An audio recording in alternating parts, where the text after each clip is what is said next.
welcome back to our channel. So today we're going to be reading Walt Disney's Mickey's Christmas Carol.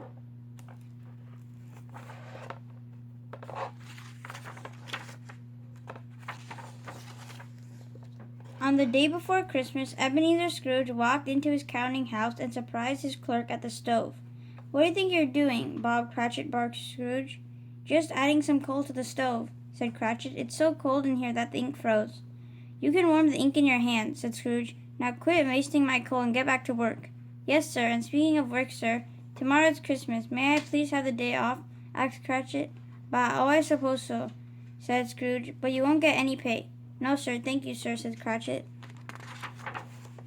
Scrooge and Cratchit settled down to work.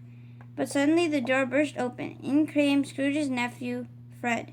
"Merry Christmas, everyone," Fred called. "What do you want?" asked Scrooge. "I've come to give you a wreath and invite you to Christmas dinner," said Fred.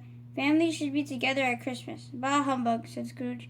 "I am not interested in family or Christmas. Now go away, I'm busy." "But, Uncle," said Fred, "you'll miss a wonderful dinner.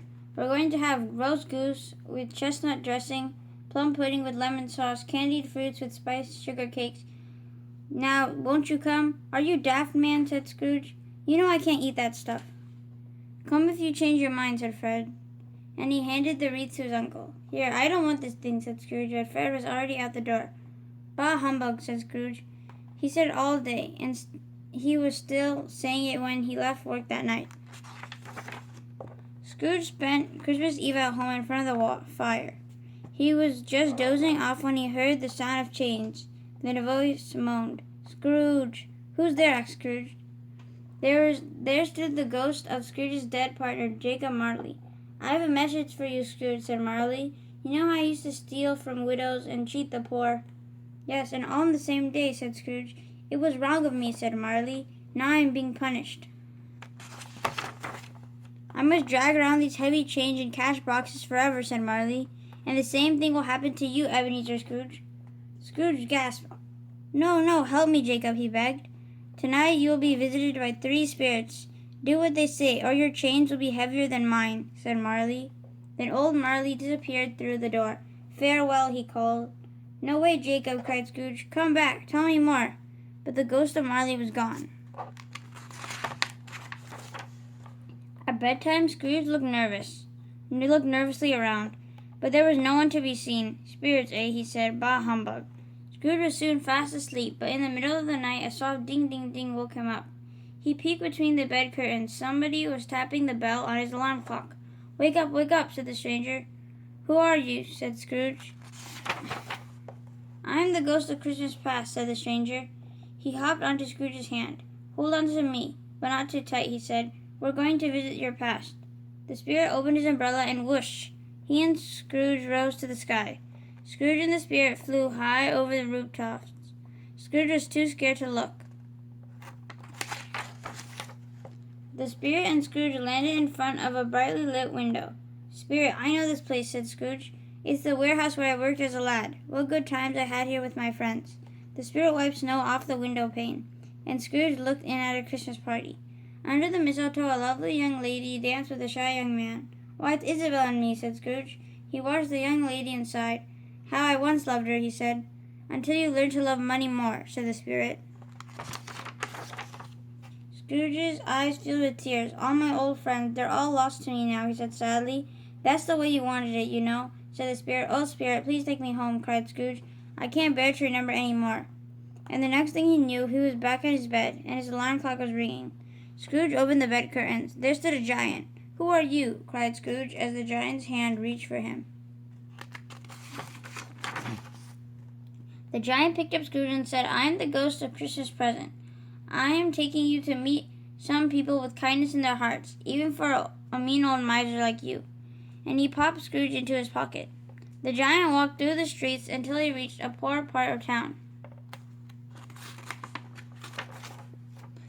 The giant set Scrooge down in front of a shabby house. It was the home of Bob Cratchit, Scrooge's underpaid clerk. Bob and his married children were trimming a tree. It was time for Christmas dinner. "Where's Tiny Tim?" said Cratchit. "Coming, father," called the little boy as he limped down the stairs. Bob picked up his lame son and carried him to the table.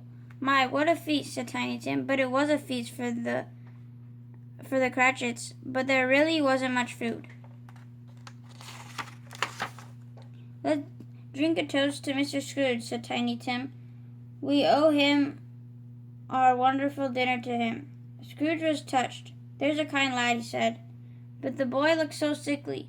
Scrooge said, "Tell me, Spirit, what is wrong with him?" "Much, I'm afraid," said the giant. "What will happen to Tim?" asked Scrooge. There was no answer. Scrooge turned around. The giant was gone, and in his place stood the ghost of Christmas future. The spirit led Scrooge to a graveyard.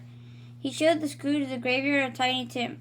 "Oh, the poor lad," said Scrooge. "Was there no way to save him?"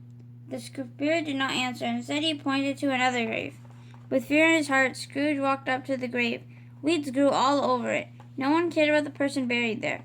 Scrooge read the whole headstone and gasped. The grave was his own. Scrooge ran from his grave in terror. "Spirit, tell me it's not too late," he cried. "Tell me I still have time to change. I'll change. I promise I'll change. I'll help Tiny Tim. Things will be better." Suddenly, Scrooge tripped on a tree root and tumbled down, and landed with a bump on the hard floor. Dazed, Scrooge looked around. He was in his own bedroom, and daylight was coming in the window. Scrooge ran to the window and threw it open. He could hear church bells ringing. "It's Christmas morning," he cried. "It's not too late. The spirits gave me another chance." "I know just what I'll do," Scrooge said.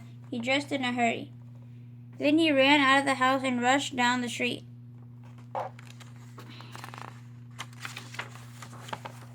"Pennies for the poor," asked two men. They were collecting for charity. "Pennies, you need gold," cried Scrooge, and he dropped some gold coins into their cup. Then he danced off down the street. Scrooge found a toy shop and bought a big bag of toys. "Won't they be surprised?" he said. "I can't wait to see their faces." Scrooge saw his nephew driving by. "Merry Christmas, Fred," he called. Fred stopped with their jolt. "Uncle Scrooge," he said in surprise. "I'm looking forward to your delicious Christmas dinner," said Scrooge. "You mean you're coming?" asked Fred. "Of course," said Scrooge. Scrooge walked through the town, calling Merry Christmas to everyone he saw. Finally, he reached a shabby home. He stopped and knocked on the door. "Merry Christmas, Cratchit," said Scrooge, and his surprised clerk opened the door. "I brought some things for the children," and he gave them the most wonderful toys they had ever seen. "And for you, Cratchit," said Scrooge, "a raise, a big one." "Oh, thank you, sir," said Cratchit, and he and his wife danced for joy. Scrooge had a merry visit with the family. He ate and drank and even played with the children. "A toast to all the Cratchits," said Scrooge, and Tiny Tim added, "and God bless us, everyone."